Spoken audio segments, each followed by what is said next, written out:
அன்பு சொந்தங்கள் அனைவருக்கும் வணக்கம். இன்றைக்கி பள்ளிப்பாளையம் சிக்கன் செய்யலாம். ஒரு வடைச்சட்டி வச்சு நல்லெண்ணெய் கொஞ்சம் உண்டுன்னு ஊற்றி ஒரு 15 வரமிளகா, நான் குண்டு மிளகா தான் போட்டிருக்கேன். விதையெல்லாம் எடுத்துட்டு அதை மட்டும் போட்டு வதக்கிட்டு கொஞ்சம் ஒரு 100 கிராம் சின்ன வெங்காயம் போட்டிருக்கிறேன். இஞ்சி பூண்டு பேஸ்ட்டு போட்டு கருவேப்பிலை போட்டு நல்லா வதக்கிட்டு நான் கழுவி வச்ச சிக்கனை நான் கரண்டியில் தான் எடுத்து போட்டிருக்கேன். பாருங்கள், சிக்கனை போட்டு பெரட்டி எடுத்து மஞ்சத்தூளும் உப்பும் போட்டு ஒரு பெரட்டிட்டு மூடி வச்சிட்டோம்னா ஒரு 5 நிமிஷம் சிம்மில் வச்சே நம்ம வேக வச்சிடலாம். அதுலேயே தண்ணி விடும், அதுலேயே வெந்துடும்.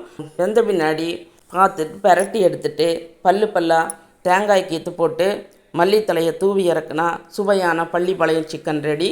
நான் சிக்கன் சாப்பிட மாட்டேன், ஆனால் என் வீட்டுக்காரரும் என் பையனும் சாப்பிட்டு பார்த்துட்டு சூப்பராக இருக்குதுன்னு சொன்னாங்க. நீங்களும் இதே மாதிரி செய்து பார்த்துட்டு எப்படி வந்ததுன்னு கமெண்ட் பண்ணுங்கள், லைக் பண்ணுங்கள், ஷேர் பண்ணுங்கள், மறக்காமல் சப்ஸ்கிரைப் பண்ணுங்கள். வாழ்க வளத்துடன் நலத்துடன்.